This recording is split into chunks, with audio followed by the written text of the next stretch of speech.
membaca surah Al-Fatihah dalam salat berjamaah itu pandangannya Imam Abu Hanifah.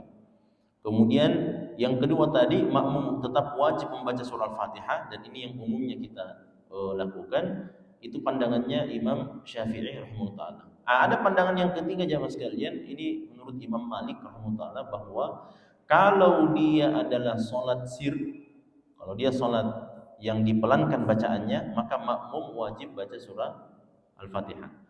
Tapi kalau imamnya membaca solatnya itu adalah solat yang jahriyah, dikeraskan bacaannya, maka imamnya cukup mendengarkan saja.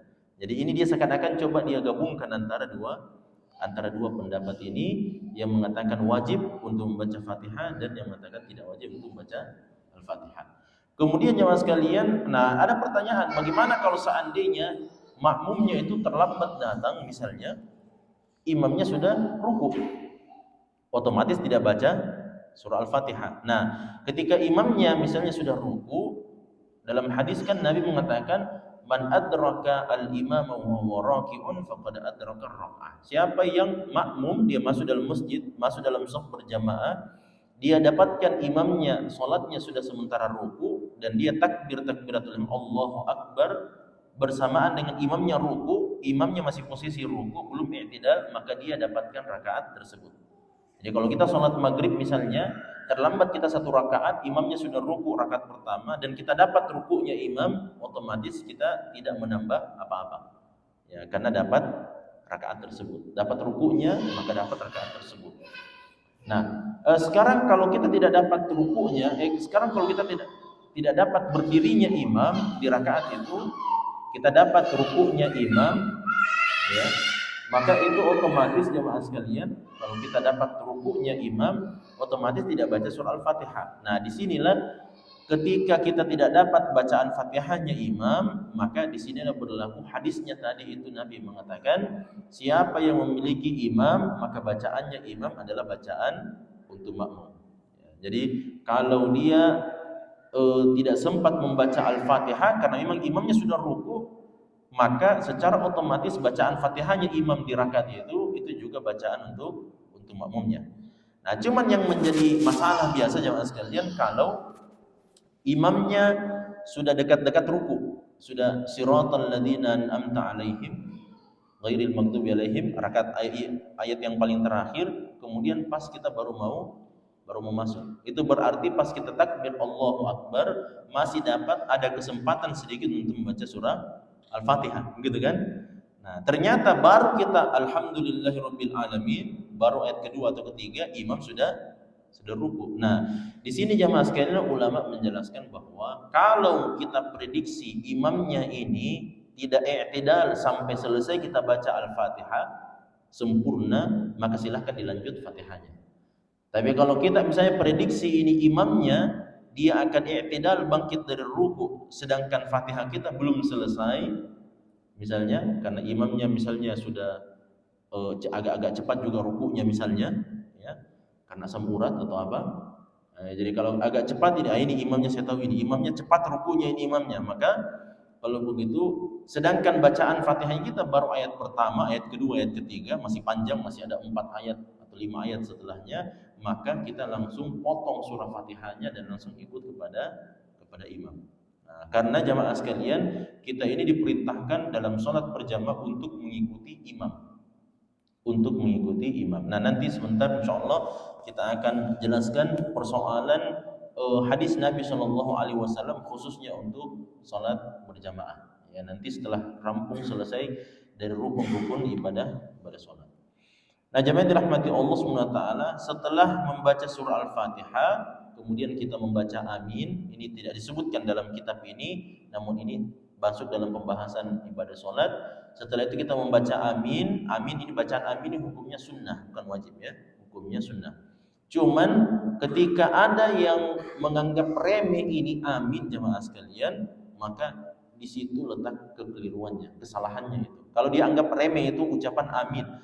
Justru saya biasa masuk di masjid-masjid jamaah sekalian, masjid jamaah umum, aminnya jamaah itu lebih kencang daripada aminnya sebagian tempat, sebagian masjid yang kelihatannya mereka itu adalah para penuntut ilmu. Nah, saya jujur-jujur saja jamaah sekalian, saya kalau sholat di Masjidul Amri atau sholat di masjid kita ini atau di masjid yang lainnya, di Masjid Al-Jihad misalnya, pas imamnya baca ghairil maghdubi alaihim waladdallin, makmumnya itu kompak semuanya, amin, dan dengan suara yang sangat lantang, dengan suara yang sangat keras. Nah, sekarang kalau kita pergi ke stiba, di stiba itu aminnya itu kayak orang bisik-bisik saja. Padahal mereka jamaah sekali, artinya mereka ini sudah belajar, sudah harusnya tahu, harusnya amalkan itu. Nah, dan ini saya suka lakukan komparasi, bandingkan jamaah sekalian. Ternyata penuntut ilmu kadang juga merasa bakhil juga untuk mengamalkan ilmu yang mereka sudah dapatkan. Padahal hadisnya Nabi, hadis sahih, beliau mengatakan, idza qala al-imamu ghairil maghdubi alaihim waladdallin faqulu amin, fa innahu, kalau imamnya sudah baca ghairil maghdubi alaihim waladdallin, maka bacalah amin. Karena apa? Fa innahu man wafaqa ta'minuhu ta'minal malaika ghufira lahu ma taqaddama min dhanbihi. Siapa yang bacaan aminnya bertepatan dengan bacaan aminnya malaikat, maka dosa-dosanya yang lalu akan diampuni Allah. Nah, ini simpel saja amin. Cuma kan memang masalahnya kita tidak tahu kapan malaikat mengucapkan amin. Itu masalahnya jamaah sekalian. Tapi yang penting kita semangat, niatkan ikhlas lillahi ta'ala. Insya Allah mudah-mudahan dalam kehidupan kita ini kita dapat itu keutamaan, diampuni dosa-dosa kita karena bertepatan bersamaan bacaan amin kita dengan aminnya para malaikat. Nah, cuman yang tidak akan mungkin dapat keutamaan itu kalau dia tidak baca amin, kan begitu ya? Ya, kalau dia tidak baca amin, otomatis tidak dapat keutamaan. Nah, kita yang terus membaca amin dalam setiap sholat kita 5 kali sehari semalam, sholat berjamaah, maka insya Allah suatu saat kita tidak tahu, mungkin Allah berikan taufik kepada kita, amin kita bertepatan dengan aminnya malaikat. Ini juga pelajaran bahwa setiap sholat berjamaah itu selalu dihadiri oleh para malaikat. Namun dari semua sholat berjamaah yang paling banyak dihadiri oleh malaikat adalah sholat subuh. Nah, berdasarkan ayat dalam surah Al-Isra, aqimis sholata wa qur'an al-fajri inna qur'an al-fajri kana masyhuda. Setelah membaca amin jamaah sekalian, baru kemudian imam membaca, kemudian orang membaca surah-surah pendek. Nah, surah-surah panjang juga boleh, meskipun biasanya jamaah sekalian itu disebutkan surah-surah pendek, tapi surah yang lainnya itu terserah, baca Al-Baqarah, Ali Imran dan seterusnya itu terserah. Kemudian persoalan membaca surah-surah ini jamaah sekalian, dalam hadis yang sahih dijelaskan bahwa Nabi itu membaca surah-surah pendek setelah Al-Fatihah hanya di 2 rakaat yang pertama. Ya. Kalau dia sholat subuh, otomatis di dalam 2 rakaat itu membaca surah pendek selain Al-Fatihah. Kalau dia sholat maghrib, maka sholat yang ketiganya, rakaat yang ketiganya itu tidak membaca surah apapun kecuali surah Al-Fatihah. Kalau dia sholat isya, sholat zuhur dan sholat maghrib, sholat asar, maka 2 rakaat yang pertama yang ada bacaan surah pendeknya, dan 2 rakaat yang terakhir tidak ada bacaan surah pendeknya. Nah, saya pernah di rumah, ada ibu-ibu majelis taklim di rumah, luar biasa juga itu. Ya, ibu-ibu majelis taklim memberikan fatwa. Pas ditanya, mereka lagi asik cerita sambil makan dan seterusnya, saling memberi fatwa juga di antara mereka. Jadi saya kalau sholat di rumah biasanya, kalau saya 2 rakaat pertama saja saya membaca surah-surah pendek. 2 rakaat yang kedua itu saya sudah tidak baca. Saya bilang, wah sudah pas kalau begini. Ada justru ustazahnya yang berikan fatwa menyesatkan, karena ustazahnya yang bilang, oh tidak, kalau saya sholat itu saya baca semua surah-surah pendek di semua rakaat. Ya, rakaat pertama, rakaat kedua, ketiga, keempat, saya baca semuanya surah. Karena apa? Kalau kita baca semakin banyak kita baca, ini semakin besar pahalanya. Wah, ini saya bilang sudah sesat menyesatkan ini. Padahal keterangan dari Nabi SAW itu jelas bahwa bacaan surah pendek itu hanya dibaca di 2 rakaat saja. Di 2 rakaat ya. Salat subuh itu berarti 2 rakaat dua-duanya baca. Salat maghrib berarti 2 rakaat pertama baca. Kemudian salat isya berarti 2 rakaat pertama baca. Salat duhur dan salat asar juga 2 rakaat pertama dibaca. Jadi tidak boleh kita mengatakan supaya tambah banyak pahalanya saya ini, maka saya baca tambahan surah setelah Al-Fatihah di rakaat ketiga dan keempat. Tidak boleh, karena kita ini menjalankan syariat sesuai dengan ajaran Nabi Muhammad SAW. Nah, kita ini bukan Nabi dan Rasul yang diberikan wahyu untuk menjalankan sebuah amalan berbeda dengan amalan Nabi Muhammad SAW. Jamaah yang dirahmati Allah, berbicara tentang bacaan selain Al-Fatihah, ulama kita jelaskan begini. Yang dianjurkan oleh kebanyakan ulama kita bahwa bacaan rakaat yang pertama itu lebih panjang dari bacaan yang kedua. Nah, bacaan untuk rakaat yang kedua. Jadi sebagai contoh misalnya kalau kita membaca surah Al-Kafirun di rakaat yang pertama, maka surah Al-Ikhlas yang kedua. Itu anjurannya berdasarkan juga hadis-hadis Nabi sallallahu alaihi wasallam. Kalau bagaimana kalau kita balik Ustaz? Al-Ikhlas rakaat yang pertama, Al-Kafirun rakaat yang kedua. Tidak ada masalah sebenarnya. Boleh saja seperti itu, akan tetapi yang lebih dianjurkan rakaat pertamanya bacaannya lebih panjang dibandingkan dengan rakaat yang kedua. Karena apa? Berdasarkan hadis Nabi SAW, tapi hadisnya ini bukan hadis ucapan, qauli, sehingga dia hukumnya tidak mengikat. Nah, dia adalah hadis yang dilakukan oleh Nabi atau hadis yang menceritakan tentang perbuatannya Nabi Muhammad SAW. Dalam hadis itu diceritakan, hadisnya cukup panjang, dikatakan Nabi kalau sholat beliau berdiri dengan qama qiyaman tawilan. Beliau berdiri rakaat pertama itu berdirinya panjang sekali.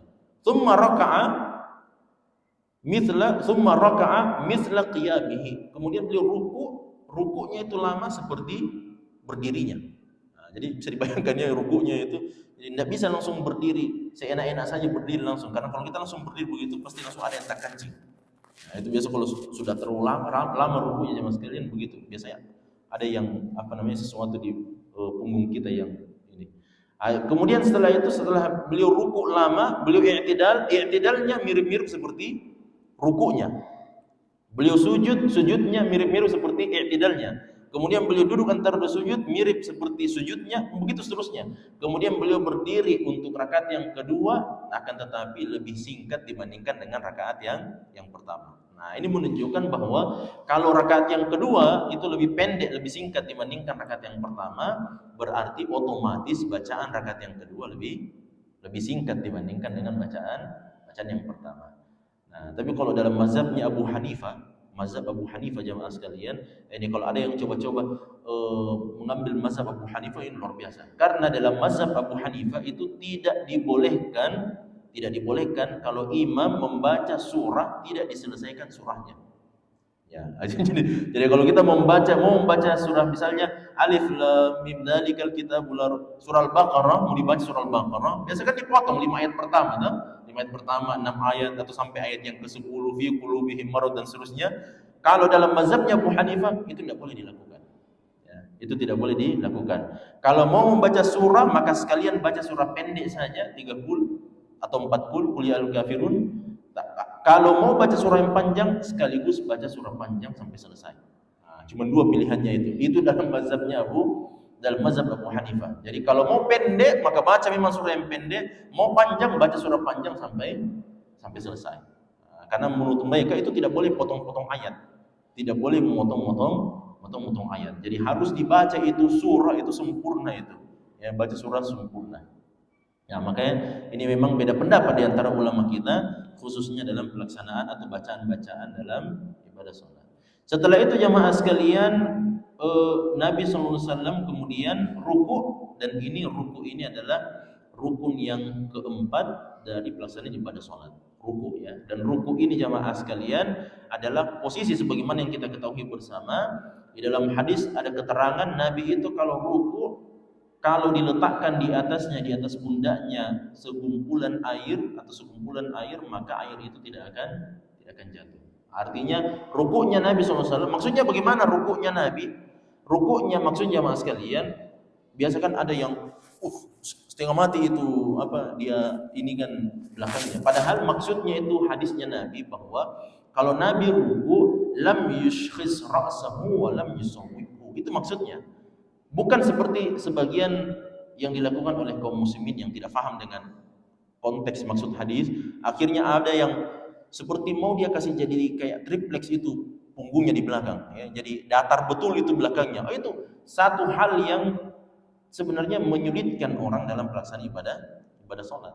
Jadi maksudnya itu hadisnya Nabi, kalau diletakkan di atas pundaknya Nabi air di atasnya, maka air itu tidak akan jatuh. Maksudnya jemaah sekalian, dalam hadis Aisyah dikatakan kalau Nabi ruku lam yushkhis ra'sahu wa lam yusawwibhu. Jadi kepalanya itu tidak didongakkan ke atas dan tidak juga terlalu ditundukkan. Nah, biasa kan ada yang, mohon maaf, sebagian ini kan model rukunya seperti ini, yang 90 derajat. Ini kan 90 derajat ya. Nah, kalau sebagian ada yang dia dongakkan kepalanya, otomatis kalau dia dongakkan kepala, maka dia juga akan, punggungnya juga akan naik ke atas begini kan. Nah, ada juga yang terlalu rendah ke bawah seperti ini. Nah, ada juga yang terlalu rendah. Kenapa bisa terlalu rendah ke bawah begini jamaah sekalian? Karena dia menyelisihi amalan Nabi SAW kalau dia ruku. Bagaimana caranya? Kalau dia ruku modelnya seperti ini, kepalanya terlalu turun ke bawah begini jamaah sekalian, itu berarti bukan lutut yang dia pegang. Apa yang dia pegang? Betis. Nah, itu betisnya yang dia pegang. Karena dia pegang betis, otomatis dia akan butuh apa namanya, agak ke bawah lagi dibandingkan kalau dia pegang lututnya. Orang yang pegang lututnya jamaah sekalian, maka otomatis posisinya seperti ini. Posisinya pasti akan seperti ini kalau dia pegang lututnya. Tapi ada juga yang dia pegang lututnya tapi mendongak ke atas. Nah, jadi harusnya begini tapi dia mendongak ke atas seperti ini. Nah, ini juga jamaah sekalian dilarang di dalam proses dalam pelaksanaan atau bentuk daripada ibadah posisi ruku itu. Kemudian jamaah sekalian, jadi ruku ini adalah rukun yang tidak boleh ditinggalkan, tidak boleh dilewatkan. Kemudian yang kedua, yang berikutnya, yang kelima adalah wal i'tidal ba'da ruku. I'tidal setelah ruku. Jadi ini rukun, masuk dalam rukun. I'tidal setelah ruku itu artinya bangkit, berdiri dalam posisi yang sempurna, i'tidal setelah kita menjalankan ruku. Nah, dengan mengucapkan sami Allahu liman hamidah. Nanti ini kita akan jelaskan lebih lanjut jemaah sekalian tentang apa hukumnya bacaan Allahu Akbar, sami Allahu liman hamidah, Rabbana walak, dan seterusnya dan seterusnya. Nah, i'tidal ini jemaah sekalian, di sini beda pendapat di antara ulama. Ada ulama yang mengatakan tangannya itu kembali pada posisi semula sebelum sholat. Ada juga yang bilang tangannya kembali pada posisi semula setelah takbiratul ihram. Nah, jadi ada ulama yang mengatakan sami Allahu liman hamidah, ada yang mengatakan turun kembali seperti posisi sebelum sholat. Ada juga yang mengatakan dilipat kembali di atas perut seperti setelah takbiratul ihram. Nah, ini namanya bersedekap setelah ruku. Ini namanya isdal. Nah, dan dua-duanya ada pandangan masing-masing. Dua-duanya ada pendapat, ada dalil masing-masing jemaah sekalian, dan menariknya karena biasa ulama begitu. Hadisnya sama, tapi cara pandangnya yang berbeda. Nah, akhirnya muncul dua pandangan yang berbeda. Hadisnya sama sebenarnya jemaah sekalian. Hadisnya apa? Hadisnya mengatakan Nabi itu kalau i'tidal maka beliau mengangkat kepalanya dari ruku dan beliau berdiri sampai semua tulang-tulangnya kembali seperti semula. Ya, jadi maksudnya jemaah sekalian, sebagian ulama mengatakan kalau dikatakan semua tulang-tulangnya kembali seperti semula, maka di sini ada dua kemungkinan. Semula maksudnya di sini semula artinya sebelum sholat ataukah setelah masuk dalam sholat. Nah, ini kan tidak dijelaskan dalam hadisnya Nabi Shallallahu Alaihi Wasallam. Nah, oleh karena itu di sini muncul di sini pandangan, oh kalau begitu pas i'tidal kita turunkan tangan karena maksudnya semula ini adalah sebelum sholat. Ada juga yang mengatakan tidak, justru tangannya seperti ini karena maksudnya itu semula artinya sebelum ruku. Kalau sebelum ruku bukan begini, harus begini. Nah, makanya jamaah sekalian jadi beda pendapat di antara ulama kita. Yang salah itu adalah kalau ada orang tidak pergi sembahyang. Nah, itu yang salah. Ya. Ada juga ulama yang mengatakan begini. Silakan kita lihat jamaah sekalian, semua posisi dalam semua gerakan ibadah sholat, tangan itu ada tempatnya semua. Ya silakan kita. Kalau posisi berdiri kan tangan tempatnya di atas perut, ya kan? Oh ini pun juga macam-macam kan? Ini juga macam-macam. Ada yang di atas dada begini, ada yang di bawahnya sedikit, di antara dada dan perut, ada yang pas di atas perut, ada yang di bawah pusat ini, ya kan? Dan ada juga yang di hatinya gini. Nah, ini alasannya katanya karena di zaman dulu itu orang masih pakai pedang. Ya, jadi supaya gampang itu orang cabut pedang jadi ini. Nah, pertanyaannya bagaimana kalau dia kiri dan lekang? Nah, kalau kiri dan lekang susah ini. Susah ini jamaah sekalian. Kalau dia mau orangnya kidal, kemudian posisi sholatnya seperti ini. Nah, ini kan susah karena dia cabut pedangnya dengan tangan kiri. Nah, jadi maksudnya nih kenapa ada orang yang model sholatnya seperti ini? Alasannya salah sebenarnya ya. Nah, bukan alasannya karena lebih mudah untuk mencabut pedang. Ya, karena zaman sekarang orang sudah tidak pakai pedang nih sekarang. Sekarang udah pakai senjata, pakai tembak, pakai rudal dan sebagainya. Jadi maksudnya jamaah sekalian bukan karena apa dekat dengan pedangnya, tapi karena disinilah tempatnya apa? Tempatnya hati. Nah, jadi mereka itu Allahu Akbar seperti ini karena dalam ibadah sholat itu hati yang harus dijaga. Nah, oleh karenanya makanya mereka meletakkan tangannya di sebelah sini. Jadi macam-macam. Ada juga yang sholat Allahu Akbar seperti ini. Nah, jadi biasa kalau kita di Masjidil Haram, Masjid Nabawi, biasa kita lihat ada orang berdiri saja kayak komat kamit mulutnya begini dan pandangannya juga ke depan.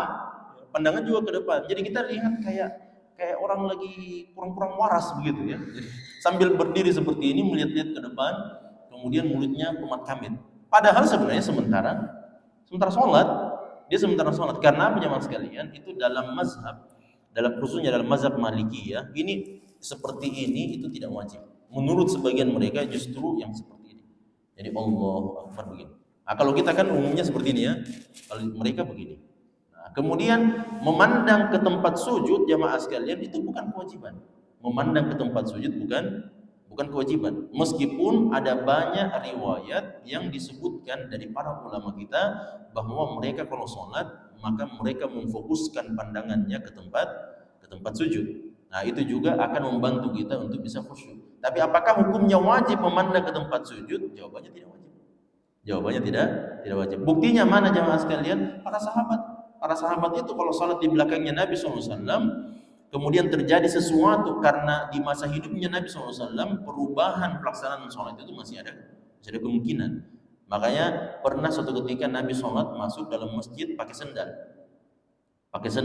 Kemudian para sahabat masuk masjid semuanya pakai sendal semua. Tapi tidak usah diikuti ini karena kita masjidnya sudah pakai tegel, pakai karpet dan sebagainya. Masjidnya Nabi kan di zaman dulu itu masih apa? Masih tanah kan. Jadi beliau masuk ke dalam masjid pakai sendal, para sahabat juga masuk semua pakai sendal. Akhirnya diikuti oleh para sahabat. Setelah sementara sholat datang Jibril. Sampaikan kepada Nabi, ya Rasulullah, ya Nabi Allah, sesungguhnya di bawah sendal ada kotoran, maka lepaskan sendal Anda. Dilepaskan oleh Nabi SAW sendalnya, para sahabat ikut lepaskan semua sendalnya. Nah, sekarang pertanyaannya, bagaimana caranya para sahabat tahu kalau mereka ada di saf-saf yang paling belakang, kecuali kalau melihat Nabi Muhammad SAW. Jadi mereka itu jemaah sekalian memang sholatnya memandang kepada Nabi SAW. Jadi kalau ada sesuatu yang terjadi dalam sholatnya Nabi SAW, maka mereka tahu. Pernah Nabi SAW sementara sholat berjamaah, tiba-tiba saja beliau berjalan. Beliau jalan ke depan 2 langkah, kemudian seakan-akan beliau ingin mengambil sesuatu di depan. Setelah itu beliau rujuk kembali ke tempat posisi semula. Setelah selesai sholat, para sahabat bertanya, ya Rasulullah, kami melihat Anda melakukan sesuatu yang belum pernah Anda lakukan dalam ibadah sholat Anda. Nabi bertanya, apa itu? Tadi kami lihat Anda melangkah maju ke depan beberapa langkah, seakan-akan Anda ingin mengambil sesuatu, kemudian Anda rujuk kembali ke tempat sholat. Ini kalau bagaimana caranya sahabat tahu, kecuali mereka lihat Nabi SAW langsung. Jadi mereka itu bukan tunduk terus seperti itu, mereka melihat, memandang ke depan. Apalagi biasa ada yang mengatakan, Ustaz, bagaimana hukumnya sholat tapi saya pejamkan mata? Apa alasannya pejamkan mata? Supaya saya lebih khusyuk. Nah, pejamkan mata seperti ini, pas dibuka ternyata ada ular kobra di depan, nah, itu kan bahaya jemaah sekalian. Atau ada sesuatu yang membahayakan dan sebagainya. Makanya sholat itu, ujiannya sholat itu adalah pandangan tetap terbuka ke depan, namun hatinya tetap khusyuk. Nah, itu ujiannya jemaah sekalian. Kata Nabi SAW pas ditanya, Nabi mengatakan, tadi sementara sholat digambarkan atau dihadapkan oleh Allah SWT kepada saya, seakan-akan di depan saya ini ada segantung anggur, ya, segantung anggur yang Allah SWT perlihatkan dari surganya. Maka saya berjalan ke depan seakan-akan saya ingin mengambil anggur tersebut, barulah saya teringat bahwa saya masih ada dalam kehidupan dunia sementara melaksanakan sholat. Nah, makanya beliau seakan-akan mau ambil itu anggur, tapi pas beliau sadar masih dalam kehidupan dunia, akhirnya beliau rujuk kembali. Nah, makanya jamaah sekalian, jadi i'tidal ba'da ruku' ini diantara rukun ibadah sholat yang kelima. Kemudian setelah itu adalah sujud was sujudu 'alal a'dha'is sab'ah. Nah, ini. Yang keenam, rukun yang keenam dari sholat adalah sujud di atas 7 anggota tubuh. Ya. Makanya dalam hadis Nabi mengatakan, umirtu an asjuda ala sab'ati a'dham. Saya diperintahkan oleh Allah untuk sujud dalam sholat, sujud di atas 7 anggota tubuh. Nah, apa itu 7 anggota tubuh? Nabi memberikan isyarat adalah yang pertama dahi, namanya al-jabha, dan beliau memberikan isyarat kepada hidungnya juga. Nah, jadi ini anggota yang pertama jamaah sekalian adalah apa? Wajah. Nah, anggota wajah yang sujud itu dua. Pertama dahi, kening, dan yang kedua adalah hidung. Nah, Ustaz, bagaimana kalau ada yang mancung ke dalam hidungnya?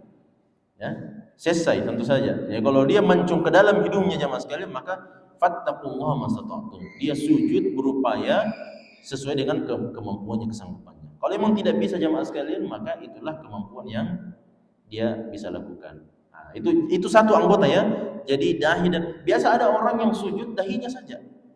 Dahinya saja, hidungnya itu tidak ikut sujud. Nah, itu jamaah sekalian perlu diperhatikan ya.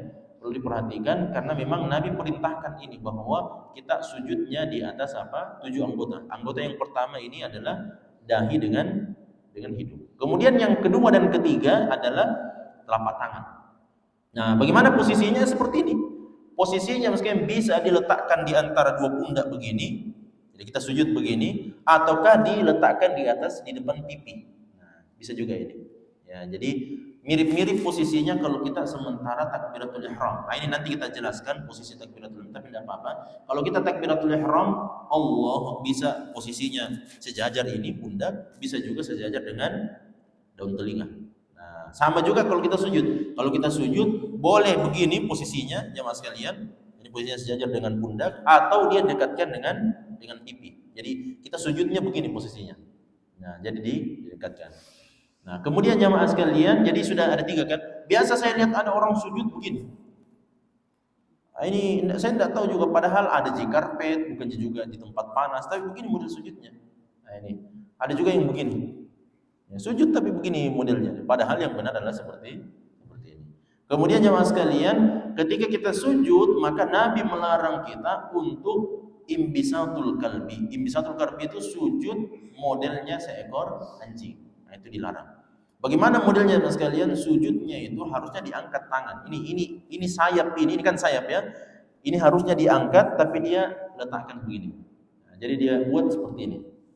Sujudnya begini. Jadi siku itu jamaah sekalian tidak boleh dirapatkan di lantai. Karena dirapatkan di lantai maka itu model posisi duduknya anjing. Nah, itu tidak diperbolehkan. Jadi memang harus diangkat seperti ini. Bagaimana kalau saya kecapean Ustaz?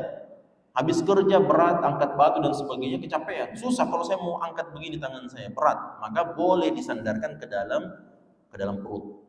Nah, boleh disandarkan seperti ini. Jadi disandarkan ke paha atau ke perut itu juga boleh. Atau boleh dibuka seperti ini.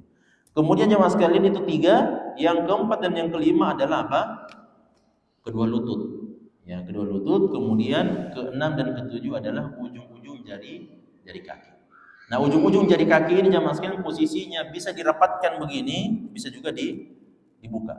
Jadi bisa dirapatkan seperti ini, bisa juga dibuka. Ini masing-masing ada pendapatnya di antara ulama kita.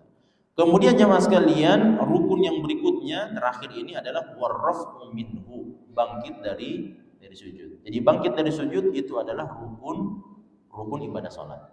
Ya.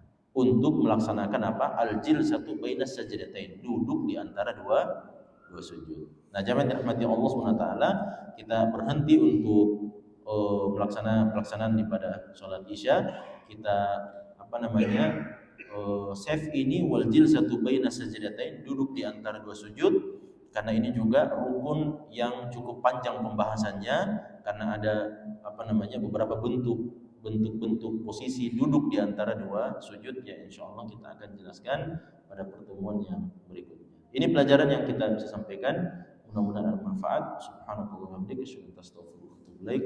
Wassalamualaikum warahmatullahi wabarakatuh.